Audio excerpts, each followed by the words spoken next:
He can join us when he joins us. So, can I just say welcome to this Climate Emergency and Sustainable Scrutiny Panel meeting of the Thursday, the 27th of March, and it is webcast, so you're being broadcast across the world, and everything you say will be possibly written and sent against you later on. So, welcome. Emergency evacuation procedures. When the continuous alarm bell sounds, you must evacuate the building by one of the designated exits and proceed to the named assembly point. Designated exits are signposted. Arrangements are in place for the safe evacuation of disabled people. Thank you. And apologies for absence and substitutions. Apologies from Councillor June Player. Apologies from Councillor Grant Johnson. Apologies from Councillor Deborah Collins, who's been substituted by Councillor Hal McPhee. Apologies from Councillor Jess David, who's been substituted by Councillor Ian Halsall. Thank you, gentlemen, and welcome to this meeting. Declarations of interest. I have a minor one. I am the Baines Rivers advocate, so I may have some bias in the rivers discussion, or maybe not, I don't know, but I thought I'd better do that. Anybody else got any declarations of interest? Okay. I have no urgent business, so we move on to item 6, and I'm very pleased that we have two members of the public who wish to make statements to us. I'm sure you have been briefed, so Sol Green, if you'd like to come and sit. Oh, it's a bit like Mastermind, isn't it? But when you're ready.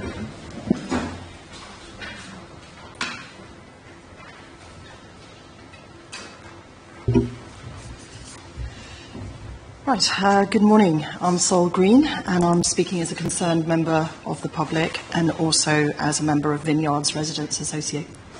Sorry. I don't think you're plugged in. Yeah? Shall I start again? Oh, sorry. I need to be a bit closer. Sorry. Right. Is that better? Yeah, good. Good morning, I'm Sol Green, and I'm speaking as a concerned member of the public and also as a member of Vineyards Residents Association in Bath, and who would have been adversely affected as a result of the London Road and Snow Hill Livable Neighbourhood Scheme. Significant time and taxpayers' money has been wasted by the Council on developing this failed scheme. Council processes and procedures have not been complied with, whether inadvertently or intentionally. This needs to be investigated thoroughly and swiftly, and action taken to prevent a recurrence. The underlying key issues are twofold. Firstly, a holistic overview is lacking in terms of a coherent Bath-wide traffic movement strategy that is based on a valid data set and that is aligned with higher-level council strategic vision. This is clearly required to be able to model and analyse complex impacts of proposals, such as closures of important thoroughfares such as Camden Road. Secondly, non-compliance with council processes and procedures. The Camden Bus Gate was introduced into this livable neighbourhood scheme without an executive decision being published, without due consultation with the public, and without open and transparent communication. The leader of the council himself refers to misinformation causing confusion among residents. Therefore, I would ask the panel to address the following 6 questions that I have. Number 1, was this panel notified that the addition of Camden Busgate to the livable neighbourhood was a key decision needing to be scrutinised prior to the decision being made? And if not, why not? Number 2, what is the delegated authority of the Cabinet Member for Highways for decision-making, in particular single-member decisions made regarding this livable neighbourhood scheme? And where is this delegated remit recorded? Number 3, confirm compliance or otherwise by the Cabinet Member for Highways with the decision-making remit and procedure. In particular, did she have authority to make a single-member decision, given that this was a key decision which requires consultation with all relevant affected ward councillors and other Cabinet members?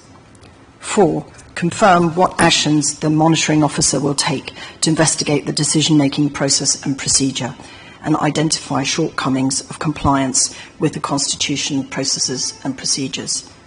5, The leader of the council is responsible for delegation of decision-making and is therefore accountable for ensuring the proper performance and compliance with processes and procedures by the delegated person. Confirm what actions he has taken and will take in this regard. 6. Provide assurances from the council that non-compliances will be dealt with and remedial actions taken to prevent recurrence, and more importantly, ensure future proper engagement. Thank you. Right, thank you very much. The questions, challenging questions, I'm very pleased to say, because that is our role. We will pass those across to the Cabinet member who will answer them, and we'll leave it at that. And I will ask the panel now to ask some factual questions relevant to the statement you've just made. I think I saw John first and then you. Was it the other way around? Okay, fine. Saskia. Thank you, Chair. Are you aware of the current status of the movement strategy? I know it's under development, or at least I understand that it's under development, but I don't know anything more than that. John? Yeah. Thank you for your statement. And I should say here, as one of the ward councils for Walcott, obviously, is all right. Yeah. Okay. So yes, thank you for your statement, and I'll say as one of the 2 ward councillors for Walcott, obviously I have a direct interest in this. You mentioned that putting on a modal filter or a bus gate on Camden Road made this a key decision. What are, and your questions then revolve around the processes that should have followed with that now becoming a key decision. What are the requirements that make that particular aspect a key decision? So my understanding from reading the Constitution is there's a definition of what a key decision is, and one is a decision which results in expenditure saving of more than £500,000, and the other is a decision that affects other areas or wards. So, for instance, in this case, it was quite clear that, for instance, Lambridge were affected, and Lansdowne would be affected, and various others. Apologies for walking about. I was trying to get your. I'm not convinced that your microphone is on, which is what I came to look for. Sorry, I but should shout. It's still quite quiet. But anyway, Sorry. we're going to. Yeah, well, perhaps the next person should bring it a little closer. Not that we couldn't hear you. It's just perhaps you weren't being broadcast so well worldwide. I don't know. Well, that's not a bad thing, I think. It's going up fine on the live stream. I'll see what I can do about 16 rooms. Everybody except us. But so I just understand that the Cabinet member for Highways is going to respond to. Thank you. Sorry, Ian. Oh, sorry. Now, am I on? Yes, I am on.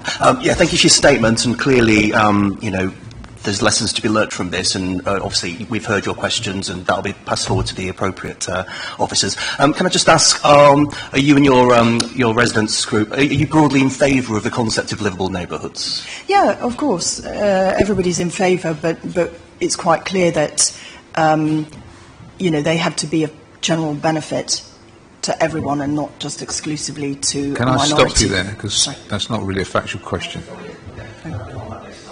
Okay. Anything else? Okay, thank you very much. All right, thank you.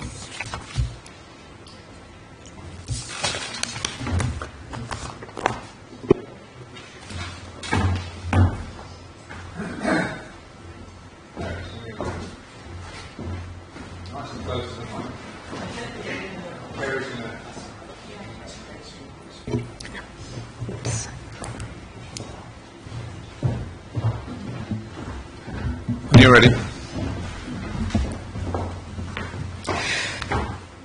It's great that you're looking at river regeneration, but will your consideration of flood resilience extend to communities already under imminent threat with the current Baines Flood Risk Management Strategy expiring this year? Resilience very on topic this week after last week. My RA includes a part of Bath with hundreds of homes at risk of flooding. When the river flooded in January 23, it struck me that in the previous 5 years, 4 new student facilities had opened in our area, housing hundreds of students in higher risk flood locations. I started to ask questions, as some of these and other commercial venues, agreed flood precautions seemed forgotten. 2 years on, this January, my RA submitted evidence to a parliamentary inquiry on flood resilience. I want to share some key points. In my experience in developments, BAMES relegate flood emergency plans to condition applications. These aren't open for public comment, so exclude the people with best knowledge of flood history locally and challenges during flooding. Even in a densely populated high flood risk area like ours, with multiple facilities for vulnerable people, flood emergency plans for larger new developments seem to get considered in isolation, without thought to cumulative impact and compatibility with local emergency service capacity, although a major flood incident will affect the whole area. And even in such complex areas, larger venue operators don't seem to have to consider how their own evacuation plans may adversely affect safety and evacuation of nearby residents. These all seem concerning gaps in BAMES policies. There appears to be no framework for ongoing oversight of flood planning after consent. If we allow large student residences in high-risk areas, mustn't we have measures to keep young people safe, not just where they live, but as they move to and from it? Yet measures used in the past to close the riverside path when overtopped with flowing river water appear to have reduced, not increased. How do we avoid interests of developers and regeneration being prioritised over interests of at-risk residents who are often the last to know? See the recent statement on Pulteney Gate. BAMES publishes guidance for communities to prepare a community flood plan, but this seems aimed at parishes and town councils. Why is unparished Bath treated differently? Why isn't existing BAMES Bath flood plan public when local and national policy stresses promoting community awareness and preparedness? How can we prepare a community plan that doesn't contradict a BAMES plan we can't see? My summary asks to the Parliamentary Committee included 1. Greater transparency on all matters relating to local flood resilience to ensure local communities at risk have access to relevant information and are included in a meaningful way in decision-making processes. And 2. The devising of a framework that ensures all communities have equal access to processes, irrespective of local variations in democratic structures. May I suggest community flood resilience ought to be a priority for climate change, policy development and scrutiny. Thank you. Thank you, Clarice. You make some very good points. Certainly, we in this panel are concerned about the whole issue of floodplains and building and the extra risk, potential risk there is around that activity. So we will pass your comments on to the relevant cabinet member as well. And there are questions for you. So factual questions, Anna, and then Saskia, and then Ian. Hello, I'm a ward councillor for Two Valley, and I don't get any emails about e-scooters, but I get quite a lot about flooding. And my factual question, and I'm trying to find the name, but are you aware there is a fantastic officer that's the flood warden, and maybe you could cooperate a meeting with him? Zoe, do you know his name? I'll find it out for you. He's incredible. So are you aware there's an officer that deals with flooding? So I have been in correspondence with people in flooding and emergency for 2 years now, since, as I mentioned, January 2023, and I'm actually struggling to get the sort of information that I feel as a local community we should have access to, and that the objectives in the current flood risk management strategy really imply we should have, because the current flood strategy actually, 3 of the key objectives, there are 5 objectives, and 3 of them are about raising public awareness and improving community preparedness and encouraging communities to plan. But we seem to be excluded from this in Bath. Well, I've turned my laptop on, so I'm going to get the name for you. And are you also aware that there's a Chew Magna resilience group that do resilience days, that you are always welcome to come? There's free cake. I am aware of the resilience days that happen. In fact, I went to the one in September last year, and that is the only way that I knew that there was a Bath flood response plan. which I was told was subject to scrutiny. So I said, can I see it, please? And I was told no. And I've been trying to access it since, and I don't actually understand why that isn't a public document. Obviously, that's ongoing correspondence, but Let me get the name for you. objectives of flood planning, of the Baines' own strategy, it seems, and the Civil Contingencies Act 2004, which always also says that plans should, risk assessments and plans should be disclosed to the public, where that will be helpful to resilience and management of. Well, we'll take the officer's name and my contact, and we can coordinate. I think Thank that's you. good. Yeah. Keep it brief. Saskia. Thank you for your statement. Can I just check that you said that the current flood risk management plan is expiring this year? Well, yes, I haven't been able to find a new one, and the current one says that it's the flood risk management strategy from 2015 to 2025. So I assume that's expiring this year. And of course, there are lots of new issues that have come up since then, not least the Paris Agreement.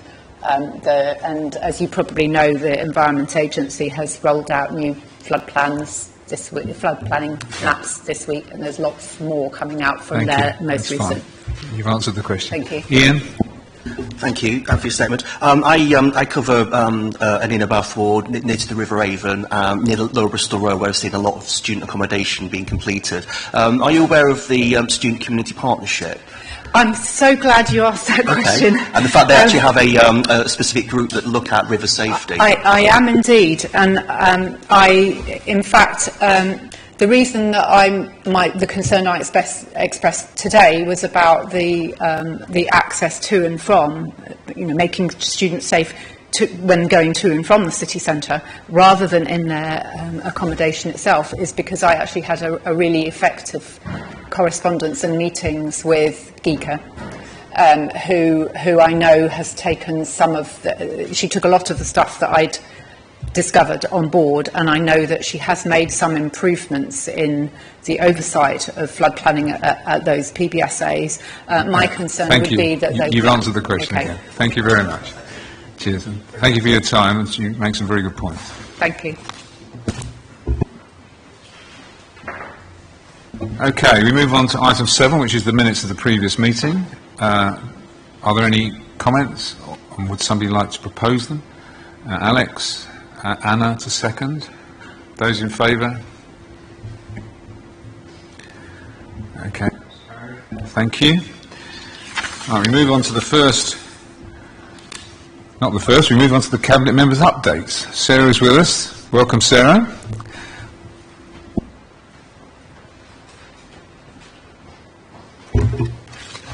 Hello.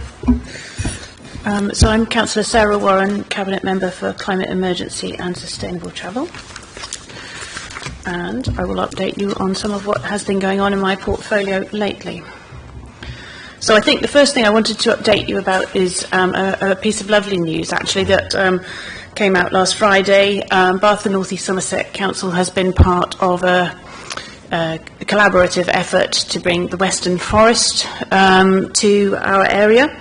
So it's the first new national forest confirmed as part of government action to boost nature and tree planting, achieve net zero by 2050, which is the government target, and create new green jobs. It will help create a low-carbon economy and support net zero targets. It aims to plant at least 2,500 hectares of woodland and other tree habitats, with an aspiration to plant 20 million trees by 2050, and that's across the whole of the west of England, plus I think Gloucestershire and Wiltshire, through the Cotswolds and the Mendips, and including central Bristol, Gloucester and Swindon. So that's a very exciting piece of news, and I was lucky enough to attend the launch last Friday in Bristol. And also on the natural environment, I thought I'd update you on some of the money that we identified through the budget setting for some of our green infrastructure. So through Summer Valley Rediscovered, £923,000 was awarded, and so that particular so that's about green spaces in the Summer Valley, and it's been extended now to include 2 further sites of nature conservation interest in Radstock, improving habitat connectivity and supporting the local nature recovery network. The Chew Valley Lake Recreational Trail has 250,000 awarded for this year. The northern section of the route was opened in 2022, and when the southern section is complete, it will provide a surface route around the whole lake. Bath Riverline Phase 1 has £1 million awarded, just over, aiming to transform the neglected river corridor from Bath Eastern in the east to Newbridge in the west of Bath into a 10-kilometre linear park. Phase 1 covers the western section from Green Park to Windsor Bridge, and work is scheduled to commence on that, I think, imminently, and should be delivered by summer, and we're scoping out options for Phase 2. The Water Space Connected project aims to enhance the river corridor between Bath and Bristol, creating benefits for people and nature, and Phase 1 centres on a new foot and cycle bridge between Somerdale in Keynsham and Hanham, including the creation of a river park and riparian enhancements. Can you hear me okay? Yes. Good. Sorry, you're not exactly loud, but we loud. can... What about... Can you hear at the back? Okay, yeah, you're all right. Okay. And then I thought on the transport side of things, you would like to reminder that we recently adopted our active travel master plan and creating sustainable communities in North East Somerset strategies. That was back in about February, and we have just recently closed transport consultations on Summer Valley Links, which is about sustainable transport corridors along the A37 and A367 between Summer Valley and both Bristol and Bath. And also on smaller schemes, so Ralph Allen Links, Lincoln Vale Link, and a Redfield and Clapton Road pedestrian improvement in Midsummer Norton. Thank you, Sarah. Always good. Lots of positive news there. Any questions for Sarah? Hal?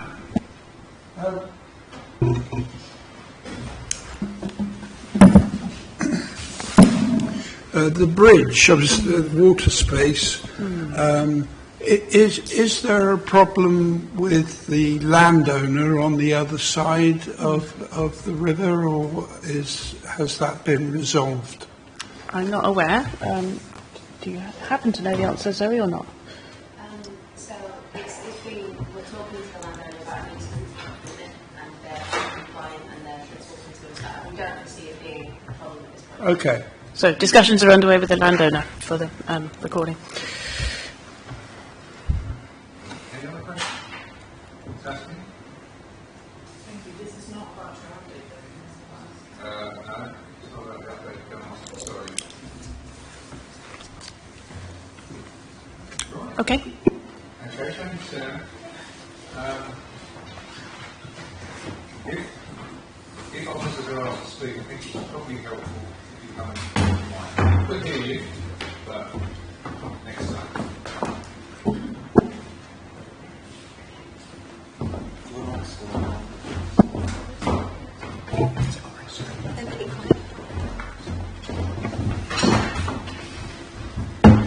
There's a lot of movement here. I'm not quite sure why, but we'll carry on anyway.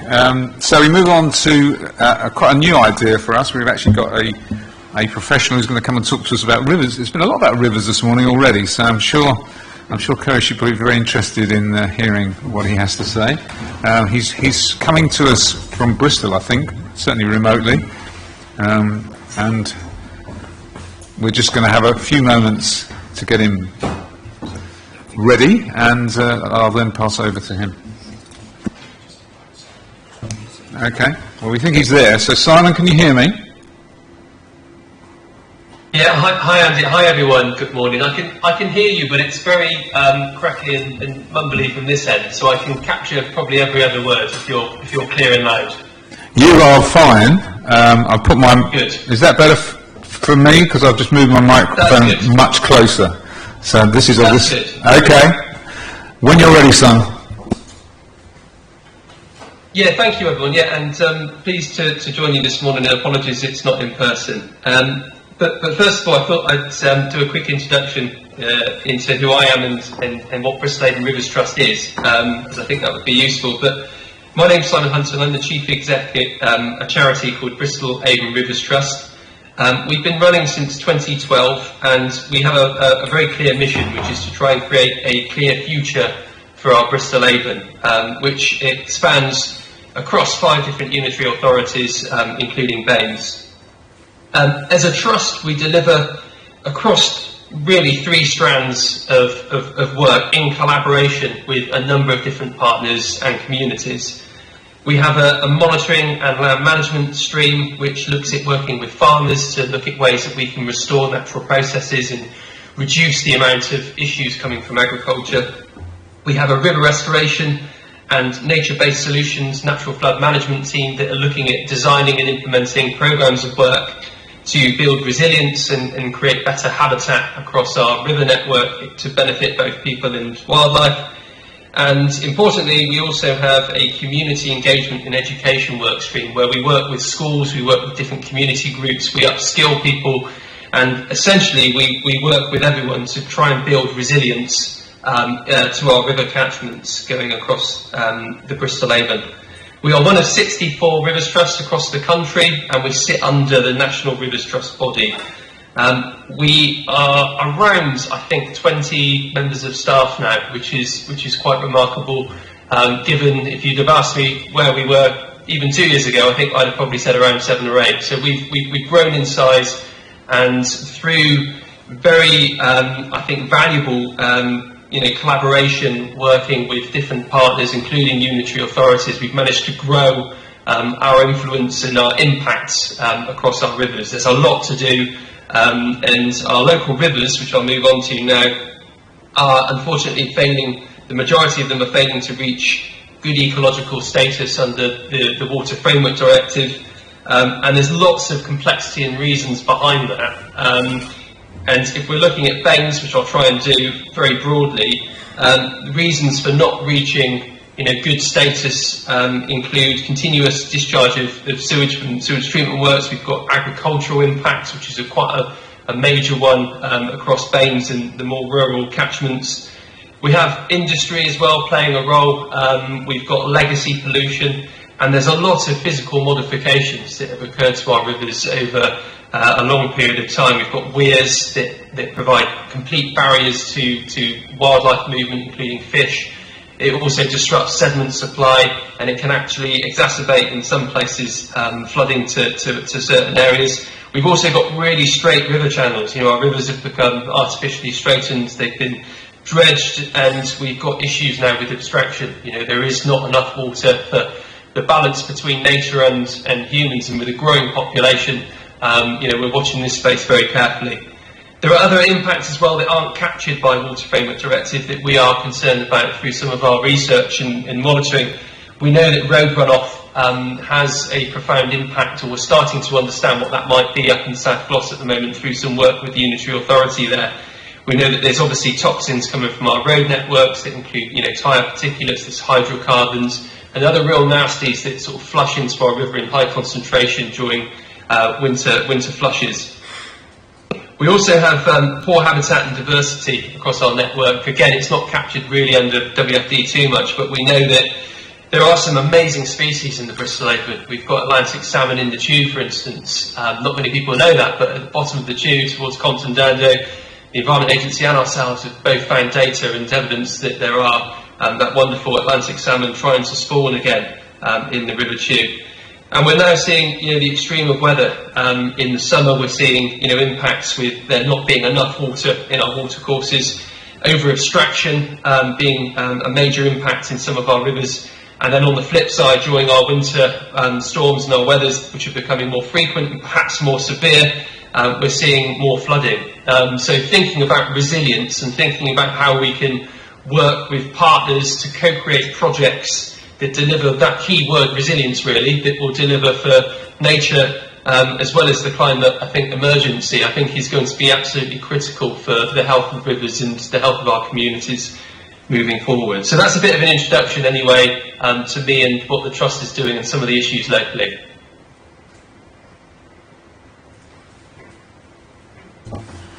Okay, thank you, Simon. We believe you have a video, is that correct?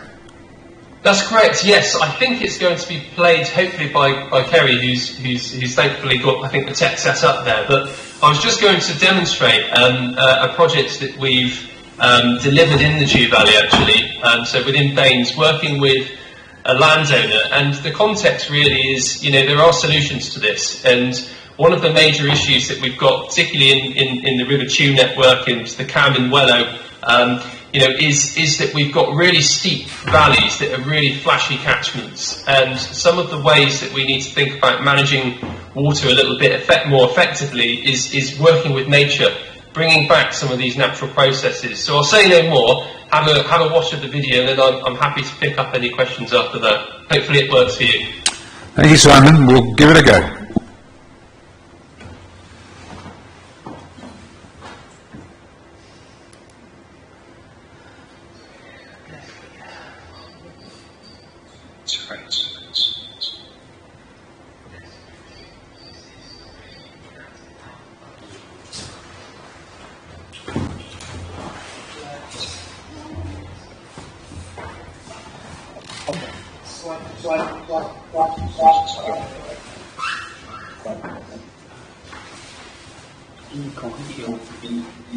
We're having trouble hearing this, Simon, so we're doing some technical stuff. Just give us a minute. No problem. No. If it doesn't work, it's not a problem.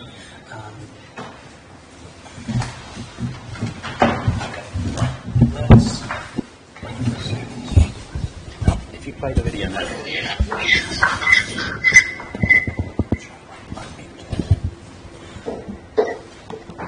So we're here at This is really...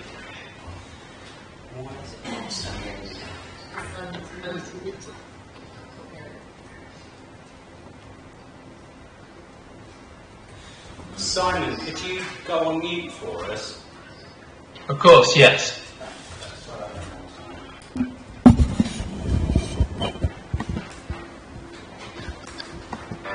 So this is a really inactive part.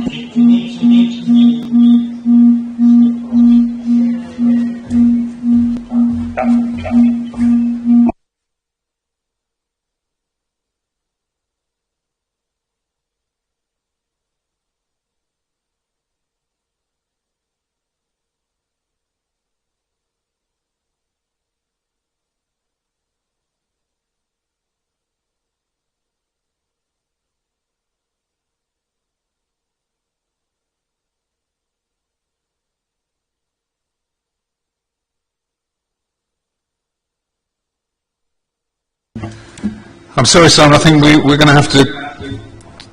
It's a terrible echo in here, isn't it? And we're going to have to stop this, because I keep hearing myself, which is very worrying.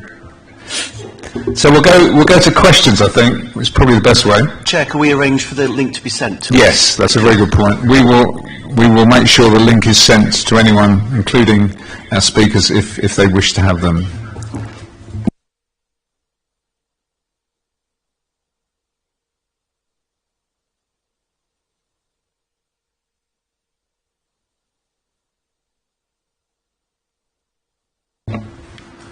Anna, and then John.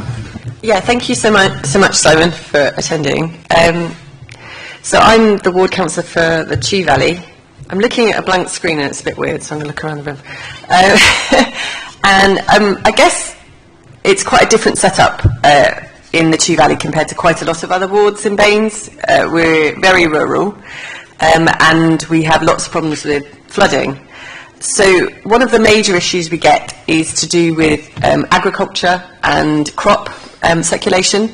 So depending on what the farmer or the landowner has planted and when they've, fallowed the field or whatever, really depends on how much flooding we have. So we have no jurisdiction to do anything about that, but it makes such a massive impact on the runoff, so flooding, but also what's running off the fields. So if you think about biochemicals. So as a council or as a pressure group charity, what can we do to help help with this situation because it's very scary for our residents. Our roads get blocked, and obviously this pollutants are going into our water table. Please help.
Thank you, Simon. That was very helpful.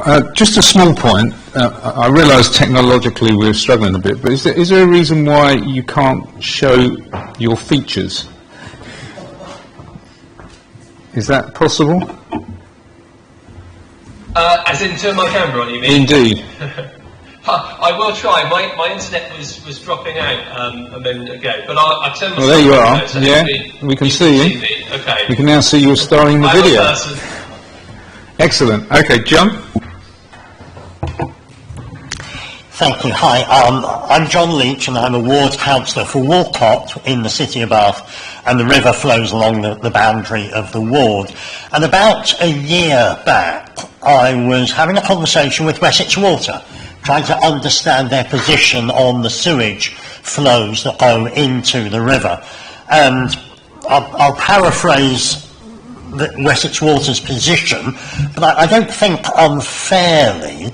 It seemed to me that they were saying that provided the sewage outflows into the river don't make the environmental condition of the river and the banks any worse, then there was no problem. And no amount of trying to say, but they're in the bad state that they are in, partly because of sewage, you know, his view was, as long as we're not making it worse, everything is fine from our point of view.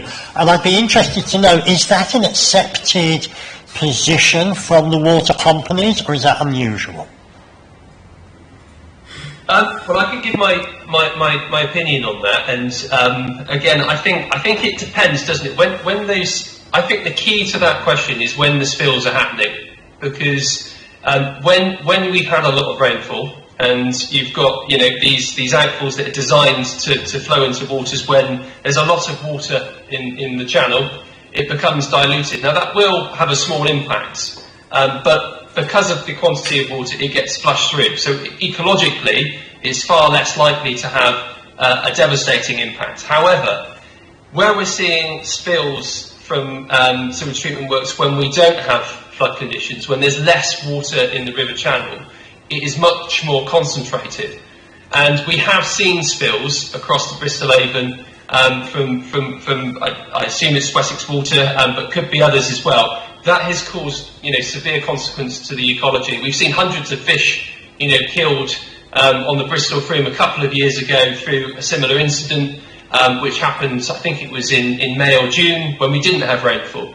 So it really depends on the weather conditions and when those spills are taking place. They call them dry spills, but it doesn't necessarily have to be dry. It's just the river levels have to be, you know, if it's spilling when the ecology is already under stress, then that is when you're going to have your largest impact to the watercourse. And obviously, you know, a lot of the spills that happen are permitted. You know, the system, you know, the question really, I think, needs to be directed at the regulators in that instance, the Environment Agency in this case. But are they, you know, is the permitting system adequate enough to reduce ecological harm? Could the permits be tightened to prevent or reduce even further, which it looks like they're moving towards? But my biggest concern around spills is when it's happening when it isn't wet and the water is less concentrated or more concentrated when flows are lower.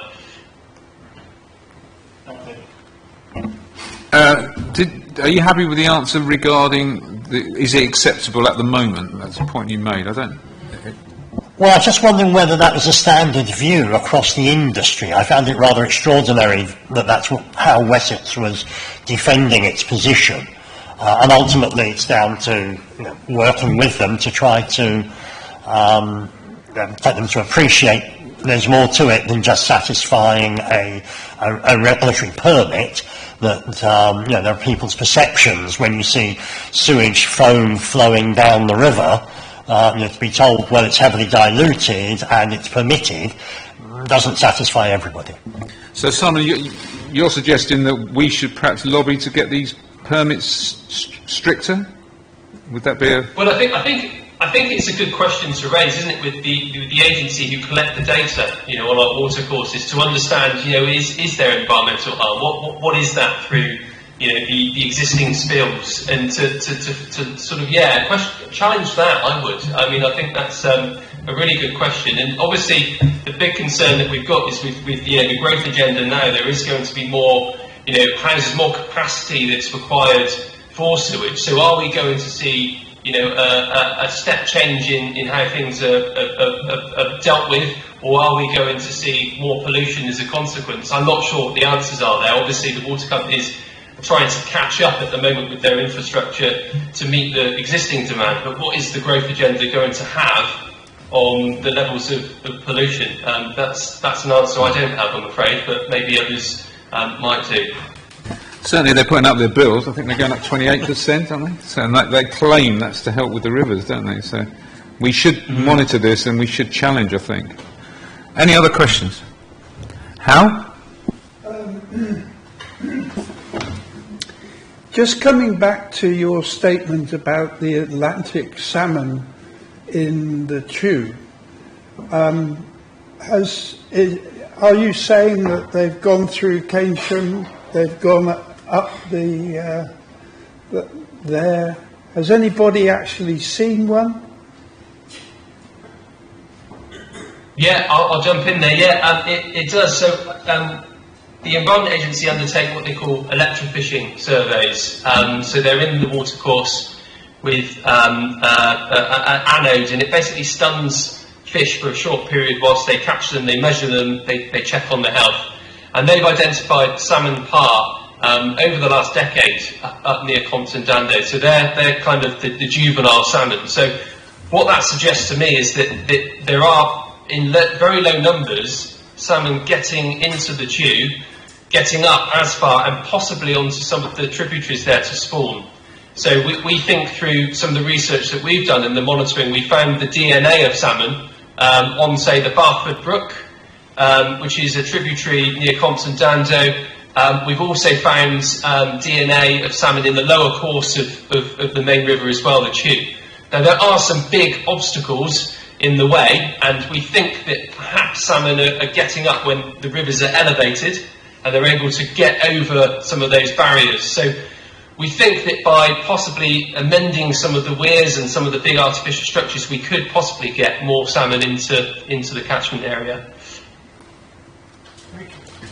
I have to say that I'm amazed because, I mean, they're pretty substantial barriers and the water often is just trickling over them, isn't it? So there's no end to the salmon's dexterity, if that's the right word. Well, remember, when they move, they tend to come in during the winter months, so from November to sort of February, when rivers are a little bit more elevated. So perhaps that's the reason why they're getting there. But yeah, it's quite remarkable that they're clinging on. And with that, you've got other, sea trout and eels that are coming in as well. So there's a lot of really amazing species that we really need to protect and look after across Baines, within the Chew, the Cam and the Wellow. Incidentally, it's your visual presence is appreciated. Ian. Good. Thank you. So just following on from that, I represent, my name's Ian, I represent a ward in the city centre of Bath. The Avon tends to just be dominated by shopping trolleys. But following on from the salmon and the eels, are we seeing any other successes in terms of wildlife and rewilding? Are we seeing otters more prevalent around the networks? Wildfowl, kingfishers, etc.? Yeah, I mean, we are, and it's amazing, isn't it, when you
Saskia.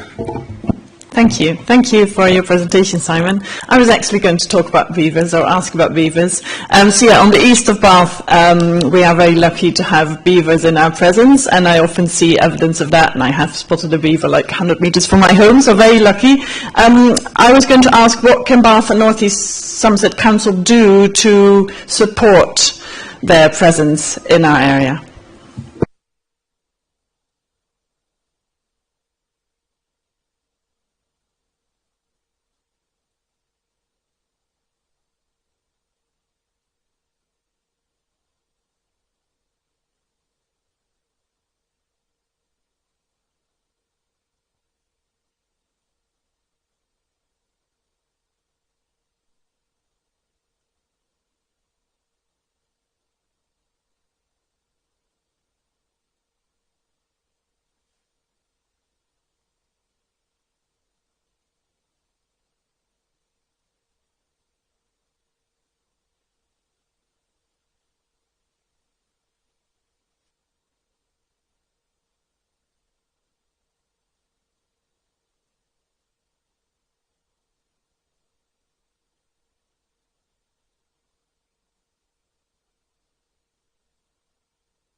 Okay, Anna?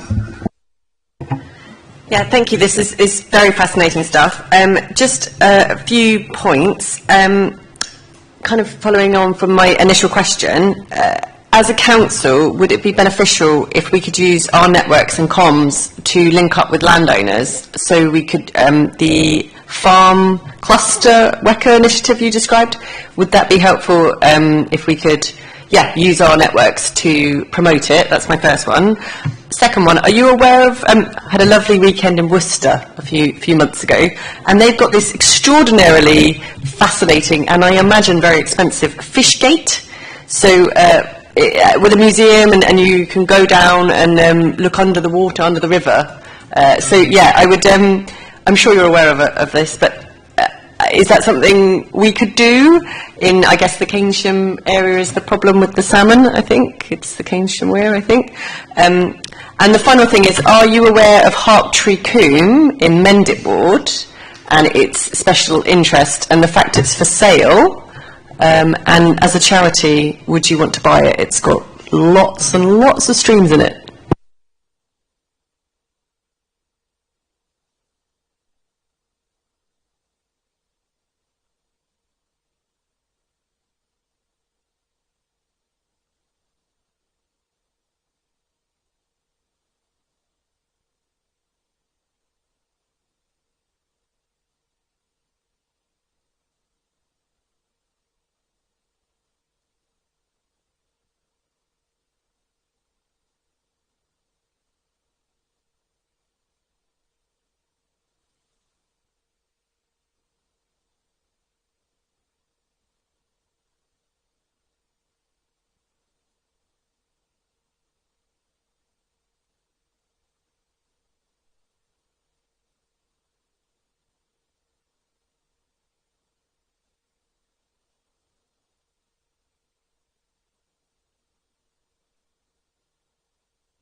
Ian.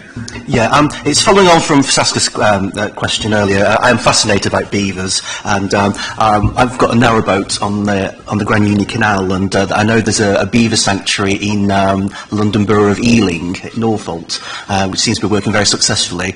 And they've set up all the infrastructure to keep the beavers in, keep the dogs out. They arrange guided tours for local people to see what they're doing, how they're transforming the area. I may be answering your question, but are you already, or are you prepared to work with the council to look at how we can perhaps look at something like Ealing in terms of creating a specific habitat to safeguard them, enable them to breathe and thrive, and improve the watercourse?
Thank you, Simon. Zoe, would you like to make a few comments on what's been said, as you are our link? If you come up.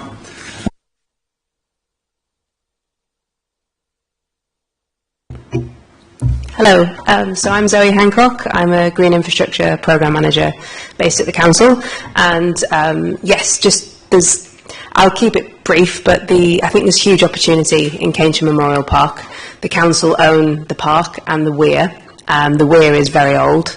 It needs a structural assessment and needs to be look at the stabilisation of that from a flood risk perspective, not only a biodiversity driver there. We are writing up a bid at the minute to try and secure some funding through the Combined Authority to do some more detailed feasibility work, and we are working closely with Bristol Avon Rivers Trust and the Environment Agency to bring in match funding to supplement that bid. And we're also closely aligning it with the regeneration team, who are looking at the Memorial Park Master Plan, which probably needs a review, and there's an action plan for the regeneration of the High Street. So we're trying to knit this all together and bring it as a strategic piece, because I think you can't do one thing in isolation there. So I think there's a huge opportunity for the council to, we're at early stages, but I think we'd really like to continue working with the external partners on this. And Bristol Water is also a big partner that it looks like they can secure some match funding through their next business planning period to contribute towards this. So for the salmon, this is great news, because if we can try and get the salmon over that weir, then we'll get a lot more salmon into the Chew, and that would be a very nice story for the council. And also we have seen otters playing on the weir in Keynsham.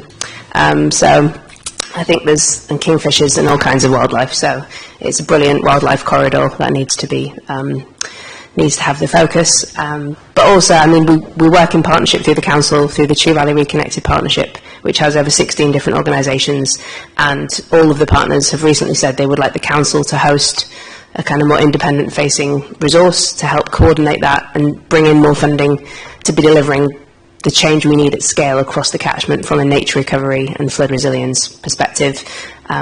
We're also working with Wessex Water closely on the Cameron Wellow and many other areas. So I think that the challenge, as Simon said, is securing the funding to develop these projects and get them shovel ready so that we can access the big pots of funding when they become available. Thank you very much. Thank you. Okay, thank you very much, Simon, for your input. I did email you about the signets in Widcombe. I'm looking forward to a reply for that. I don't want to get into the signets of Widcombe because we'll all start crying. So as soon as you can, I'll be very grateful. Thank you.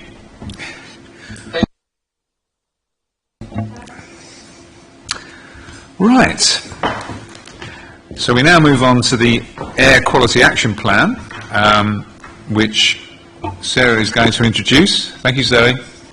And when you're ready.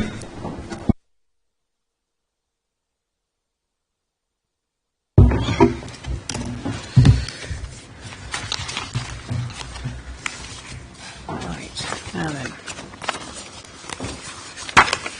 I think we've got some slides somewhere.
Would it be could we move Lucy up the list?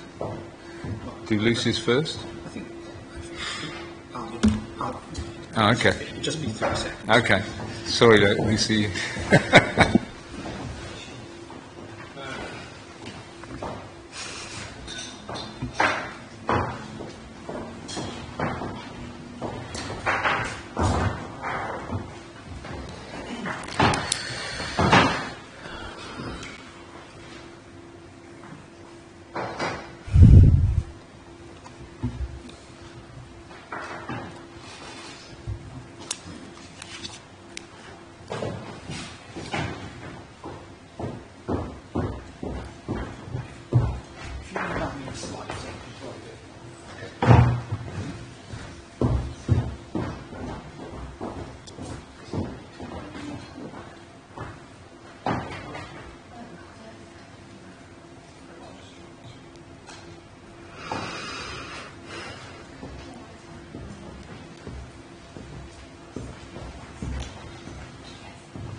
Are we broadcasting? Are we good to go? I think we are.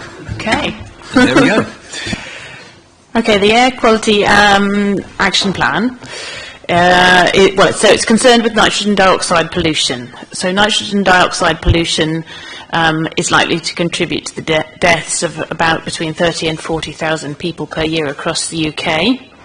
And an air quality action plan is produced as a statutory duty under the local air quality management framework. This particular one outlines the action to be taken on air quality in the City of Bath between now and 2029. So it sets out how we will secure the achievement of our air quality objectives. So to move on, please.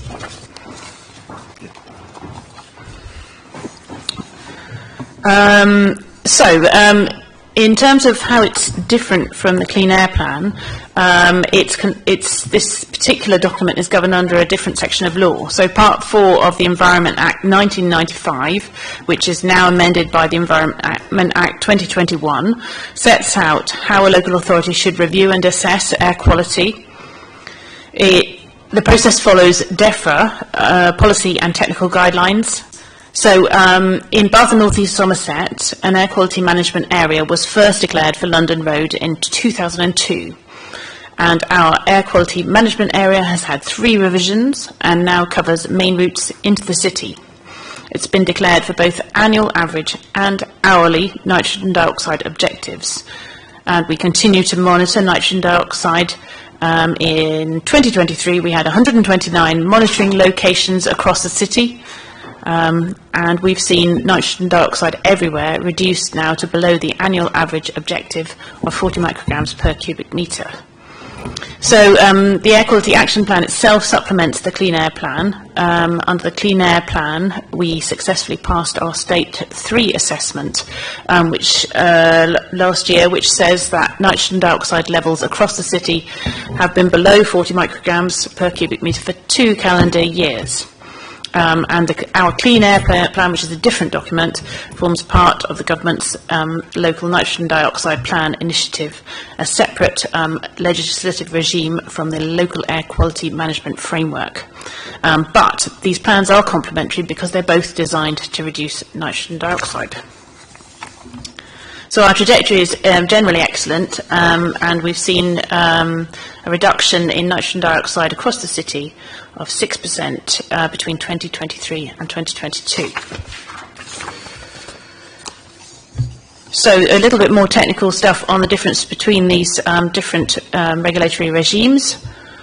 So we're required to produce a revised air quality action plan under the local air quality management framework.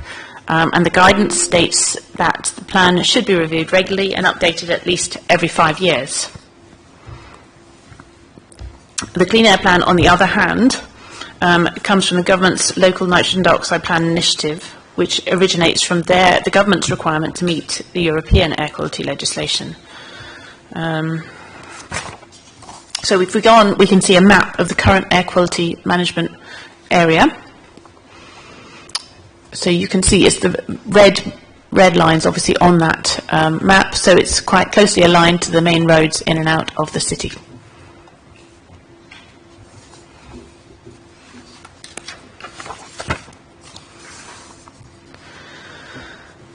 So our air quality action plan was over 5 years old and needed to be updated in line with the guidance.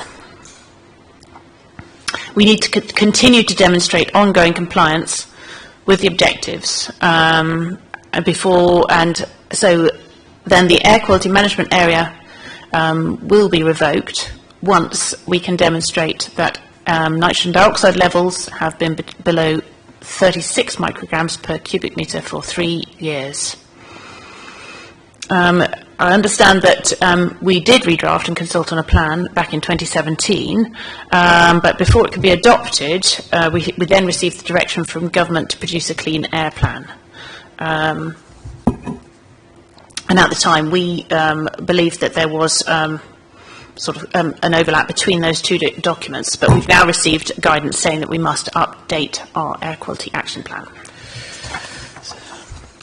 So source apportionment is a process by which we identify the origin of the nitrogen dioxide in different locations. So we look at where the pollution is coming from using the emission factor toolkit. That's a spreadsheet where we input the number of vehicles on a road link and the percentage of heavy-duty vehicles, being lorries and buses, and we base the toolkit outputs. Using the toolkit outputs, we can allocate the emissions to each vehicle category based on a standard fleet. And then we've adjusted our findings to take account of the clean air zone. So this particular pie chart is from traffic at Walcott Parade, which is one of our most heavily polluted spots in the city. And it shows that diesel cars are the biggest single source of emissions at around 35%. The background, which is emissions from side streets and from non-road sources, makes up around 26% in total. And then HGVs and buses combined to contribute 18% of the nitrogen dioxide at that location, vans 15%, and petrol cars just 6%. This suggests that to reduce nitrogen dioxide concentrations at key locations further, we still need to be working to reduce emissions from road traffic, particularly diesel cars.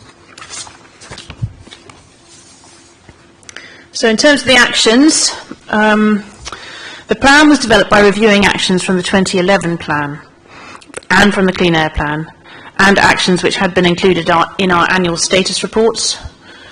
We've taken out old or completed actions. We reviewed other work across the Council which had links to air quality to also include these actions. So although the Air Quality Action Plan had not been updated since 2011, the actions table, which is included in the annual status report, has been updated each year with actions which have been ongoing. The Air Quality Action Plan update also reviewed the wider policy changes, updated the sources of apportionment, and included the updated actions. We've got 21 actions in the Air Quality Action Plan, and they're split into 7 categories defined by DEFRA, including those ones on the slide. All air quality actions are completely in line, I should add, with our declared climate and ecological emergency requirements. Measures taken to tackle carbon emissions will, on the whole, also benefit air quality and vice versa.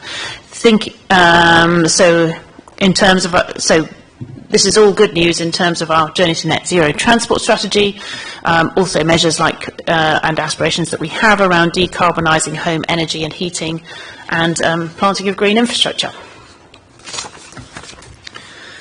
In terms of feedback, so our consultation ran from the 29th of November to the 10th of January. Schedule 11 of the Environment Act 1995, as amended by the Environment Act 2021, requires local authorities to consult bodies, including DEFRA, neighbouring local authorities, Highways England, and in addition we have undertaken the following stakeholder engagement. We've done website consultation, we've put copies of our Air Quality Action Plan in local libraries, we had an article in the Council e-newsletter and a press release, and we've highlighted it on our social media channels. In total, we received 28 responses from stakeholders. 11 agreed or strongly agreed with the Air Quality Action Plan, 4 were neutral, and 13 disagreed or strongly disagreed with the proposed Air Quality Action Plan. 24 of those responses also provided comments, and you've got some analysis of those in the document before you. Many of the comments were relating to specific actions rather than the overall plan. And any specific comments were forwarded to the relevant teams. So, for example, we had 6 comments relating to livable neighbourhoods and 2 to parking. And then on to the final slide. So we are required to adopt a new Air Quality Action Plan, and DEFRA have given us until the 30th of April to submit a final plan. Monitoring continues across the city to ensure that concentrations are continuing to decline. And when we've got 3 years below 36 microgram per cubic metre, we will further review the data and move towards revoking our air quality management area in line with legislation. Updates on the progress of actions will be published each year in the Council's Air Quality Annual Status Report. And it is likely, so as part of the revocation of the air quality management area, we are proactively developing an air quality strategy, which will include the actions across the whole district and not just the individual air quality management areas. and will also include particulates, I think. Is that right? Yeah. We will use this to include a local nitrogen target. Likely we'll use this to include a local nitrogen dioxide target. I think that's it. Thank you very much. So, over to questions. Thank you, Sarah. It's a big report and a very important one. I'm sure there are questions, so who's first? Saskia? Thank you, Chair. Thank you for the update. I had a question about particulate matter. So you just mentioned it at the end of the presentation, but yeah, I just wanted to highlight that it's obviously a big unknown, and it is we don't know what the health outcomes are, but it's basically pretty bad. But it's not included in this action plan. So I was just going to ask, why is it not included? And I heard you just mention that it would be included in the strategy. So what is then the difference between the action plan and the strategy? Sorry, are you asking why? Particulate matter. Particulate matter. It's a different set of legislation, I think, but I can refer to one of my technical colleagues. Yeah, it's not included in the plan because the plan only has to focus on the air quality management area and what that's been declared for. So the plan is set for nitrogen dioxide. A lot of the actions will also help to reduce some of the particulates as well, but that's an extra benefit. We have a few particulate monitors across the city, and they're showing that we meet the current required standards. So although there's been shown there's no particular no safe levels of particulate matter, the government have set objectives of which we then have to work towards or get against, and we're meeting the standards for particulates, but we will include particulates in the wider strategy when we developed it. John? Thank you. Yes. One of the problems with annualised thresholds, and those being used as the measure of whether we're achieving good air quality or not, is obviously that hides the hourly peaks, which can be very much higher levels than the annualised thresholds. I mean, do we have a feel for what a typical ratio would be from an annualised peak to from an hourly peak to an annualised? I mean, if we're looking at 40 micro-G for annual, what sorts of peaks might we expect? Shall I give that to Nicola? It's quite a technical question. Yeah, there's two sets of objectives. So there's an hourly objective of 200, which we are meeting across the district, our continuous monitors, and they're on the busiest roads. And there is a pseudo standard that we can look at, so where we're only measuring using diffusion tubes and annual concentrations. They say that if the diffusion tube measures above 60 micrograms per metre cubed, we might exceed the hourly objective of 200. So as all our concentrations are well below 40 now, or below 40 now, they're also below 60, so therefore we're unlikely to exceed the 200. All right, do we still have one or two live nitrogen dioxide monitors? Yes, and one of them I think is outside Domino's Pizza, so which is one of our more highly polluted spots in the city. So, and is that information online at the minute? Do we know? Yeah, great.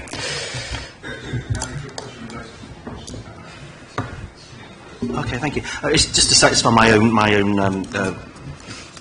puzzlement on this. So we have an air quality management area, and you're discussing about revoking it.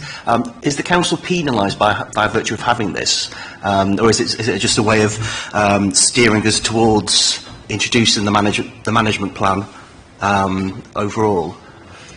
Okay. So no, I don't think it's a matter of being penalised. Where we fail to meet the objective standard, then there's a duty for us to declare an air quality management area. Then, to address that area, you've got to have an air quality management plan, and that's the 5-year thing, and that's the matter that we're here today. I think for me, we had one, for example, Keynsham Salford. Keynsham Salford benefited from an air quality management area, but the guidance says that if you meet the objective standard for more than 3 continuous years, then you should move to revoke it. From my point of view, that said, I don't want to walk away from any community and say, done a job here. So we continue to monitor these locations, and that's why I think it's important for us to introduce the Clean Air strategy, which isn't required by legislation unless we don't have any air quality management areas, which we do, but we're moving early, potentially with the adoption of a local target, which is more ambitious than the objective level that the UK government have given us. That's good to know, Alex, because I had similar concerns, so thank you. Anna, and then Saskia. Thank you so much for coming. And I'm going to put my physio hat on, going to work after this other work. And just a question around, so I'm a respiratory physiotherapist currently, and part of your report is the Joint Health and Wellbeing Strategy, which I know we're talking about legislation here, but let's be honest, it's a public health issue, is what we're really trying to describe. And my job is dealing with people with chronic lung conditions, and obviously the evidence is piling up around pollution and exacerbations and actually diagnostic and preventable diseases. So my question to you is, I know that you've quoted some really lovely numbers about how much pollution is going to cost the public health sector going forward, but I guess I'm interested in the impact we're having on our residents specifically, because if we're going to utilise wonderful targets, and I think this is a really lovely good news story for you guys, and going forward you're saying that maybe we can even do better, which is brilliant, but how are we going to correspond that instead of being a national let's say numbers of people who have asthma uptake or money saved, I don't know, whatever figures you want to use. Are you going to work with the trust, the local NHS trust? Are you going to work with the local universities to do research on it? How are we going to show the people of Baines that we are specifically improving their lung health? That's a great question. Do we know whether any work's going on with public health or with the universities? So the public health team and Annabeth's team are part of, obviously, people we collaborate with all the time. But I think you're right in that the focus has been monitoring what's out there, as opposed to then extrapolating the effect that has on the wider public health. And obviously we know that pollution disproportionately affects the people that probably you work with. Yes, indeed. And socioeconomics as well. So I think through the strategy, we'll be pushing ourselves to understand the local context to that. That's what I'm keen to do. Yeah, I think that's a great question, though. We'll go and mention to public health right after. Yeah, is there work to be done with the scrutiny panel, the children and adult scrutiny panels? That seems to be the link, because they're in touch with the National Health Service. I'm sure somebody had a question. Was it you? Saskia, yeah. Thank you. It's very good to hear about the ambitious lower levels, because, there's no safe level of air pollution. I think we can all agree on that. I wanted to ask about the table of measures. There's KPIs in there and target reduction in pollutants, and a lot of the columns were TBC, like basically most of them.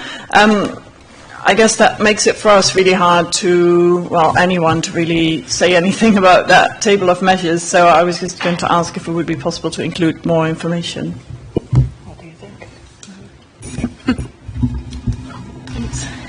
Yeah, we put in performance indicators where we know them. Some of the actions are sort of still quite early in the planning stage, so it's difficult to know what the performance indicators were, but yeah, we'll fill them in as much as we can as we get the information. Well, I think I might ask a question if I may, and I'll go to John. The pie chart that you put on the screen showed 35%, I think, diesel car pollution. Now, our colleagues in Bristol have stopped some diesel cars coming in to the city centre of Bristol to some criticism, because the Bristol, they've gone for older cars, fairly obviously, as they're the most polluting, which of course would detrimentally affect the poorer members of the community. So my question is, how do we get down below 35% for diesel cars without risking affecting the poorer members of our community harder? Yeah, I mean, it's a very valid question. I think in terms of, so when we brought in our clean air zone, of course we were required to do that by government, and we were well funded. So it meant that because we were charging vans, HGVs, the most polluting vans, HGVs, buses and taxis, we were given money by government to provide grants and loans for the owners of those vehicles to help them with upgrade. And I mean, I don't know that much about the Bristol Clean Air Zone, but I'm assuming that in a similar way, because they're mandated to introduce it, there must be money available to support those who need to upgrade their cars. Now, if once we are at legal levels of nitrogen dioxide, i.e. below 40 micrograms per cubic metres, I assume it means that if we were to look to extend the clean air zone in some way, I'm guessing there wouldn't be support available from government. So that would be a very big decision to consider. So I think for the time being, that's not something that we have put into our Air Quality Action Plan, and what we've said is that we will continue to take measures to improve sustainable transport options and to give people real alternatives to the car. I suppose another thing to say is that as part of the Clean Air Zone work, we do have a behaviour change team who work with residents, and I think particularly some of those with diesel cars, to see whether there are measures they could take, to change the way that they drive in and around the city. Okay, thank you. John? Thank you. Looking at that sort of apportionment pie chart there, I noticed motorcycles, 0%. And that's not because there are no motorcycles on the London Road coming past Walcott Parade. So we should be encouraging greater uptake, perhaps, of motorcycles as opposed to private cars. And I'm just wondering, what are we doing to encourage motorbikes? And I have in mind, at one stage, we were looking from a parking charges point of view to penalise motorbikes quite substantially by comparing them to large emitting cars. So I'm just wondering, are we doing anything to encourage the uptake of motorbikes in place of private cars? It's a really good point. And I noticed that when you go to cities in places like Italy, you see lots of people whizzing around on sort of motor scooters in a way that you don't here. So maybe it's something we should look at. I don't know what's currently in place, but maybe we should consider it. Just to add to that, I would say that it might be better to enable more people to cycle. We know that most car journeys are for under 3 miles. I honestly think motorbikes are not going to sort our issues in terms of road safety, noise pollution, air pollution. There's plenty of cities in the Netherlands who are now banning all they're called, mopeds and motorbikes. So, I would like to see more action on not just encouraging cycling, but enabling cycling. I saw that there were quite a few projects aborted in terms of electric Brompton hire scheme, cargo bikes for businesses. I would really like to see a focus on that. I think you know that we're not suggesting that switching to motorbikes will solve the whole problem. That was just a comment that John made. And I think you also know that we have recently published and adopted an active travel master plan, and that we have quite a number of projects running that are about enabling safer cycling. So we're absolutely on that, and you know that. Okay. John? Again, going back to that pie chart, the regional background and the local background combined certainly become a very substantial chunk of that. Do we know what the primary sources are in that background, and are there things that we can be doing to try to attack those as well? I'll say that one factor will be domestic heating, and so an important approach to that, because if you're burning gas in your home, that's putting nitrogen dioxide out into the atmosphere. And so one important factor will be retrofit and decarbonising of home heating. I'll allow my technical colleagues to give any further answer. There's a certain amount of the background that we have very little control of. That's mainly the regional background section. So that's, if you went out into a field in the middle of our district, that's what you would measure. The local background we have more control of. As Sarah said, we've got the domestic portion, so gas heating and wood burners and anything that's burning fuel, but also a portion of that is other sort of like local roads. So the transport we put in is for the main road itself, but there's obviously lots of back streets, side streets, and they will also contribute. So anything we do to get cars off those roads will help to reduce that local background as well. I mean, to follow on with that, I mean, I know that location, Walcott Parade. Being in Walcott, of course, you've got the hill right beside it, and I assume that means that the side roads around Walcott Parade actually probably contribute a larger local background than perhaps side roads in a more level, more open environment. Is that the case, or is that... Yeah, I know that we did some really interesting studies actually as part of the Clean Air Zone. We had funding to do studies in which we, studied live individual vehicles going up hills and things. But I mean, Sean Nicola can give you a more technical answer. Yeah, I mean, obviously, as you accelerate uphill, there's more pollution.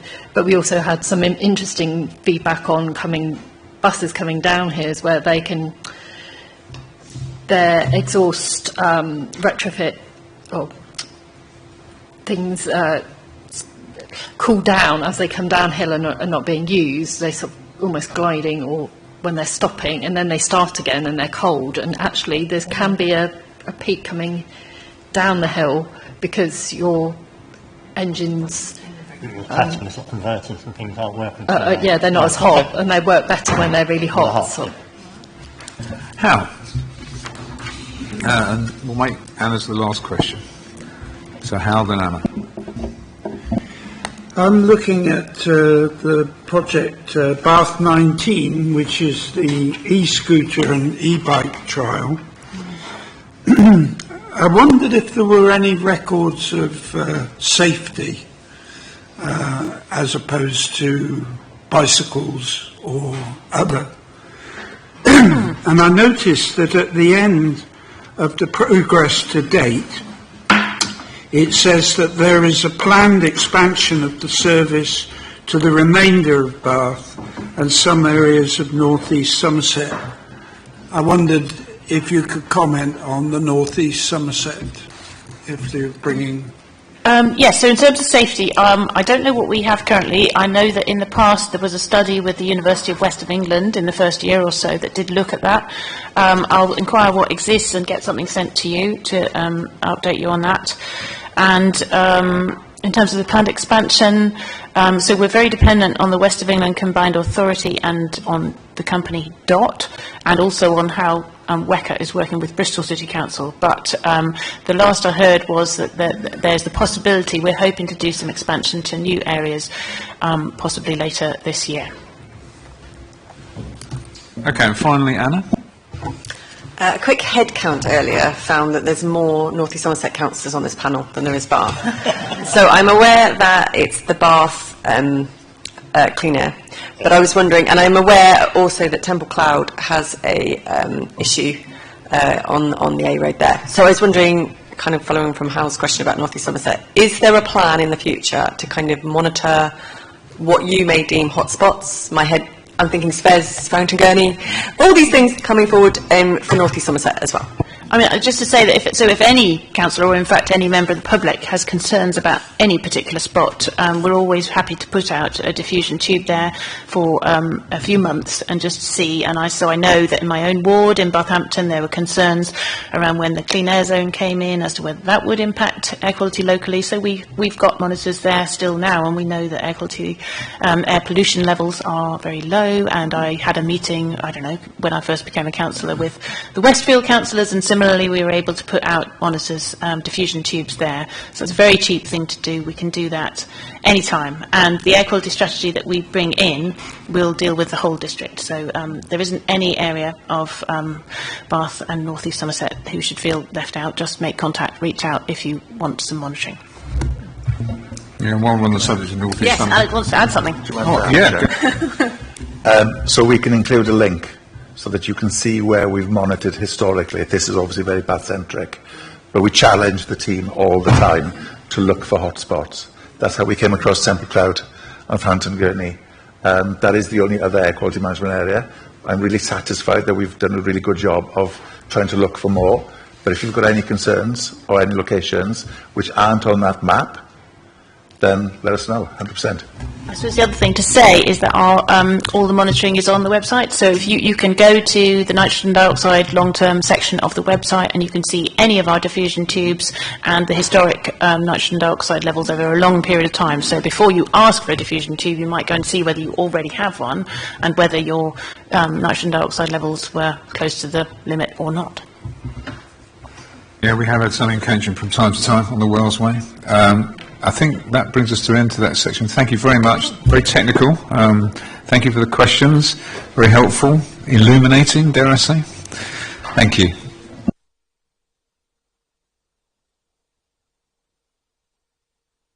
Okay, we move on to the last substantive item, which is the fleet transition plan. Welcome to Lucy, who is subbing for Tim. Bit of a shock that it was in Keynsham, Lucy. I appreciate you coming, and I hope you had a nice journey over. And whenever you're ready.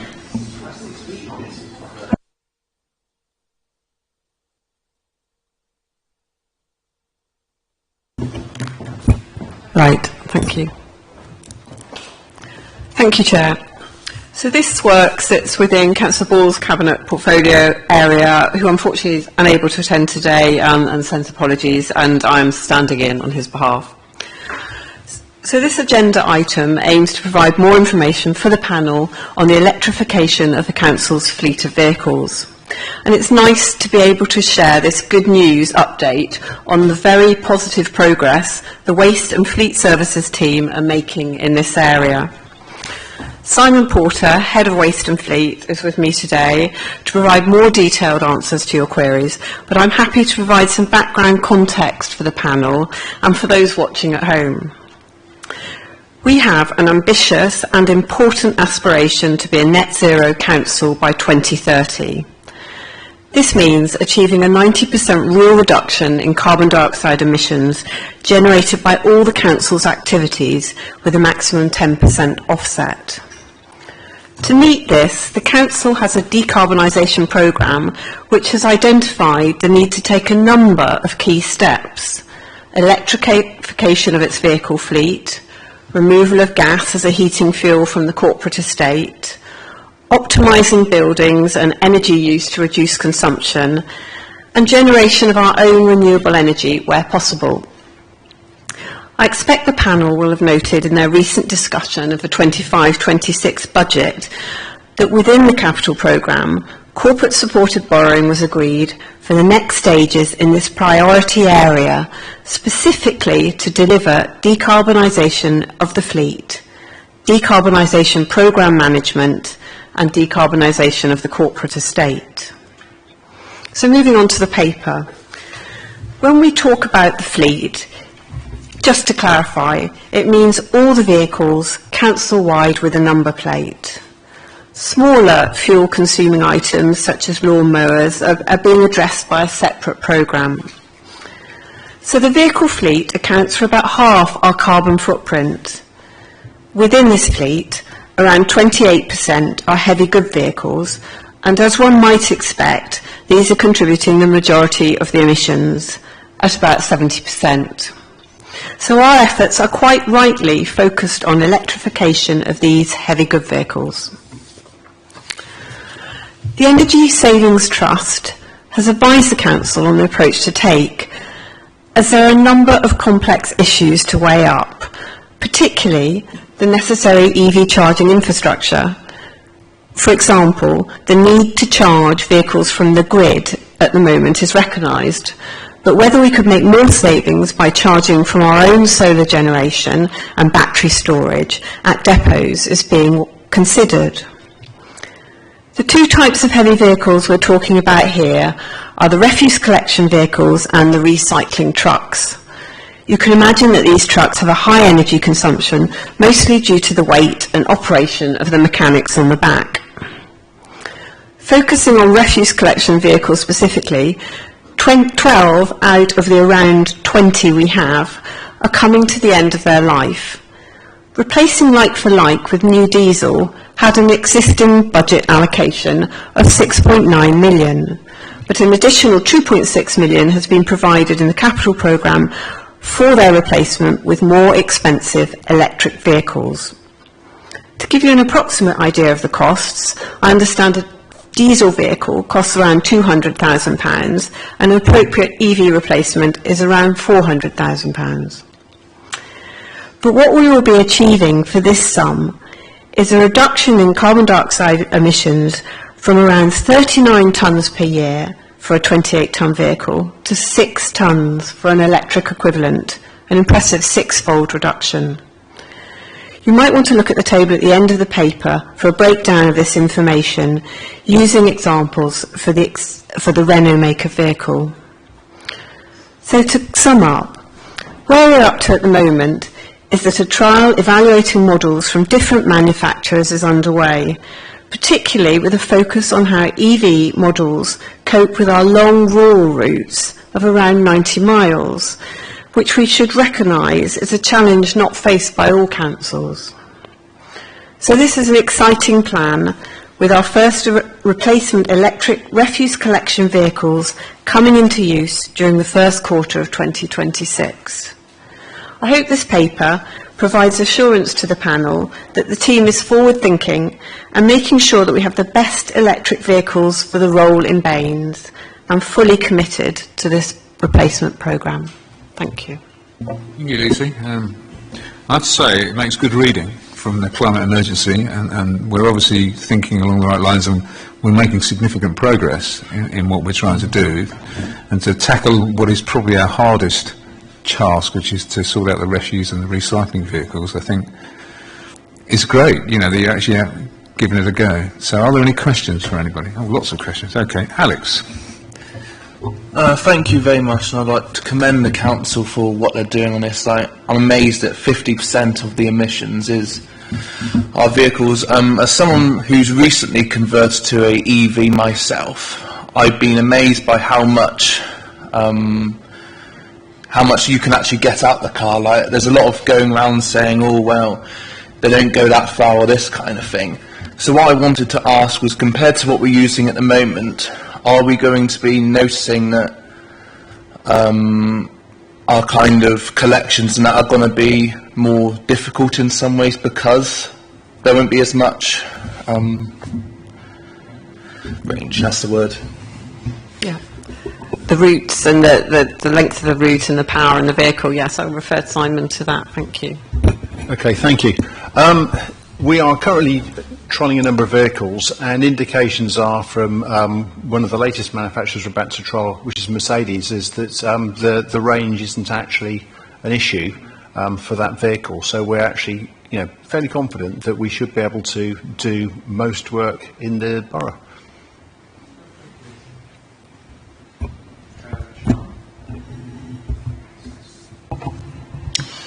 Hi there.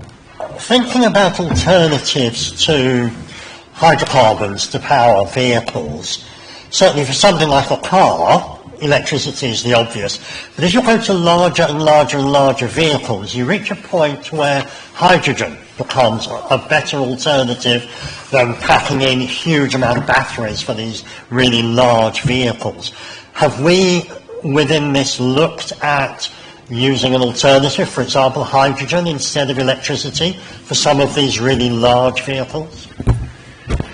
Yes, we've considered hydrogen. All the principal manufacturers of refuse trucks at the moment are going down the electric route. At the moment, there isn't a sustainable source of hydrogen nearby, so it's really the only option at the moment to go for electricity as a power source. But there isn't there's not a pipe supply of hydrogen, and there isn't really the availability locally at this stage. It's not to say it might not happen in the future, but at the moment, all principal manufacturers are going down the electric route. Okay, Saskia. Thank you, Chair. Thank you for the report. I had a question about LGVs. How many LGVs, what's the percentage of the fleet? And I guess my second question or related question is, are we always using the right tool for the job? So anecdotally, I see a lot of, I think you call them LGVs around, where I think that the work could have been done by smaller vehicles. So I'm asking about the size of the vehicles we're using and if that's being looked at in terms of lowering our emissions as well. Okay. Yes, as a percentage of the fleet, there are approximately 50 LGVs out of a fleet of just over 200. With regard to the size of the vehicles, we have a variety of vehicles which we use across the patch. Some places, you know, Bath and some of the little narrow lanes, we have to have smaller vehicles. In actual fact, our long-term planning is trying to go for larger vehicles on the recycling fleet, because we can potentially reduce the cost of the council and minimise the numbers of vehicles on the road and reduce the numbers of vehicle movements. So we think that's the right way to go. So to go for larger vehicles and less of them is the approach we're favouring at the moment. Right, Hal, then Anna and John. You mentioned about the solar option. I wondered how, and I went on the tour recently, and that building you've got where you collect at the end has a massive roof on it. I wondered, you know, what the costs are to do that one and how much it would reduce the tonnage use again.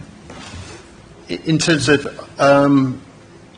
the benefits we've got currently from the solar on the roof at Keynsham, approximately £120,000 worth of benefit for electricity we're not purchasing from the grid. With regard to the trucks specifically, for the first 12 trucks which we're trying to electrify, there's approximately £1,000 of solar benefit in addition to what you see in the paper here. The paper, the data in the paper didn't account for the solar. On top of this, we've got £1,000 per truck over the lifespan of the vehicle. That's about another £10,000 of solar benefit from the Keynsham Recycling Hub. As we get more trucks, we will be able to utilise more of the solar that we're currently looking at exporting to the grid. At the moment, we haven't got sufficient use for all of the electricity we're producing, but as we obviously electrify, we can charge those trucks in the summer evenings, you know, and at weekends. So we can, as time goes on, we'll maximise our benefit from that solar generation. So just to follow on, are you likely to get to a stage where you will run out of roof space for power, as it were? Yeah, that's potentially possible. At the moment, the Green Transformation team are looking at potentially increasing the capacity on there. There's maybe another 200 to 300 kilowatt hours of capacity. We've got 800 on there at the moment. We've got capacity for another sort of 300, and that's going to give us probable benefit of about £35,000 to £40,000 again per annum of financial benefit, as well as, you know, obviously the benefits from carbon offset. So, you know, there's good potential to put another quarter of capacity on over and above what we've currently got. And how long does it take to pay for all these solar panels? The lifespan of the project is, I believe, it's capitalised over 40 years. I'd have to clarify that. But the panels themselves have got a payback typically of about 8.5 to 9 years for the additional capacity we're looking at putting. So it depends how you look at it, really. If you look at it in isolation, it's 8.5 to 9 years. But there's the climate benefit. Absolutely, absolutely. You know, there's significant benefit, and you know, the fact that we will have a fleet of vehicles with batteries sitting there in the summer's evening, we won't need to export it. We can put it into the trucks, which is an additional benefit to what you see in the paper. Thank you. Actually, that links really nicely with the question I was going to ask. So really happy Lucy's here, his finance hat. Yes, so you mentioned about the trucks being obviously a lot more expensive than their diesel counterparts. But also, I got the impression that these trucks' lifespan was going to be longer than the diesel. Yeah, so obviously you're now writing off a cost over a longer period of time, so the cost is different. That's right. The table shows you that the cost is kind of broadly equivalent over a 10-year lifespan. We're writing them off of a 10-year lifespan. Historically, the life cycle of an internal combustion engine, we've written them off over 7 years.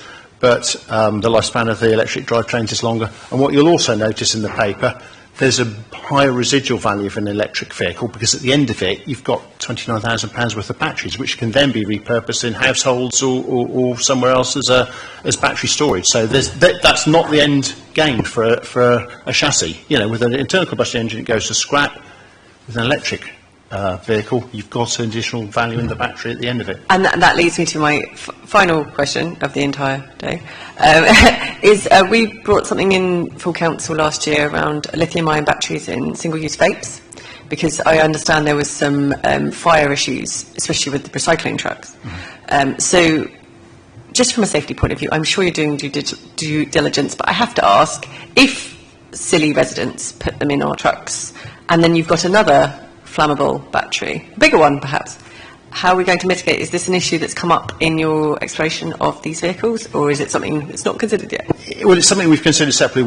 We've had publicity campaigns which are ongoing with our campaigns team to advise residents, you know, they cannot put batteries into the back of vehicles. So we've already tackled that, if you like, with the campaigns team. So the risk is no less or no greater than it was before. Hi, I'd like to pick up on your answer to Saskia's question about the right size of vehicle. And my understanding was that you were saying this might provide us with an opportunity to use a smaller number of larger capacity vehicles, and there'd be a cost saving with that. My concern there is on service resilience. If you are reducing the number of vehicles, does that impact on the resilience of the service when, for example, you know, there is a problem with a vehicle? At the moment, my understanding is that the service is challenged and resilience is occasionally a problem. So I'd hope that it's not only the total cost, but the ability to provide a resilient service is taken into account when we're looking at fleet numbers. Yes, we always have a ratio of spares to frontline trucks. If we reduce the numbers of vehicles, we're talking a very small percentage, really. We're talking from 30 vehicles maybe to 28. The difference in tonnage capacity, we currently use 12 tonners. We're looking at trialling in the next few weeks the road cycling trucks, which have got a 14 to 16 tonne capacity. So it's only a marginal number of trucks, and we would still have a substantial ratio of spares. Thank you. Okay. Ian. Yeah, just one final point, just a confirmation really. We can rely entirely on the existing depots to provide the chargers for the vehicle fleet. We're not going to be looking at, you did say, you know, you're confident from what you've been looking at that, you know, we can go out to the far reaches of Netmeth, Thrubwell and still have charge to get back to the depot. We don't have to have an outlying battery charging area in the rural areas.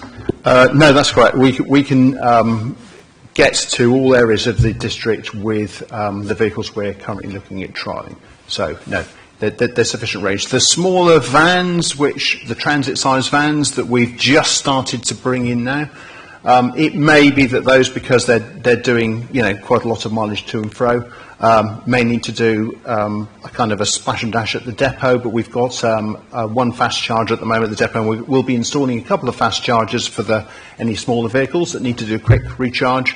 The larger trucks will be on a slow charge overnight.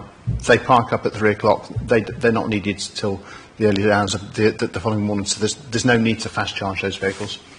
And hello to Netmeth Thrubwell, by the way. And I thank Ian for the Nemnet reference. Thank you. Okay. I don't think there are any more questions. Thank you very much. I don't know if it's because it's easier for us to understand electric vehicles because they're big and obvious, whereas when we start talking about particulates and nitric oxide and stuff like that, it all gets a bit more technical. So we liked the simplicity of your approach, and thank you very much for coming. Much appreciated. Okay, we move on to the final item, which is item 12. Panel Future Work Plan. Anna. Just leading on from the conversation with Simon Hunter, I would like to add, I'm not sure how to word this, but using Baines's kind of communication network to collaborate and advertise kind of with landowners around the flood resilience and the biodiversity net gain. So this is more of a policy, not a scrutiny hat. So is there something we could do to push forward to the Cabinet member?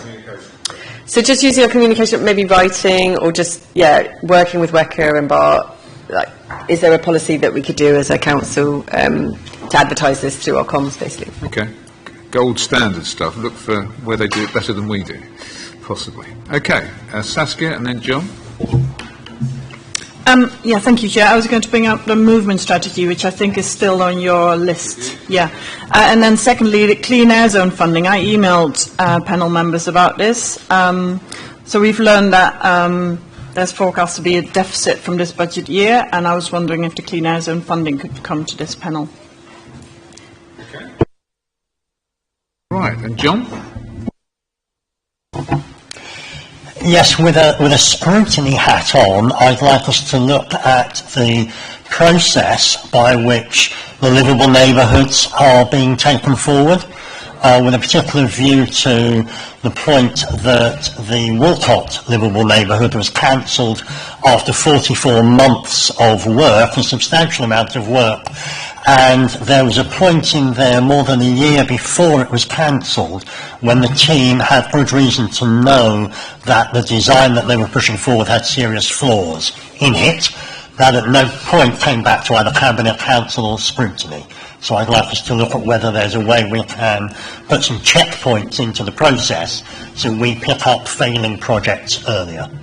Yeah, I mean, speaking as somebody that's had to chair 2 call-ins on livable neighbourhoods, it is something that I think we definitely need to look at and sort of try and find a way of making it more democratic, for the want of a better word. So yeah, I think it's a valid suggestion. Anything from anybody else? Okay, then I'll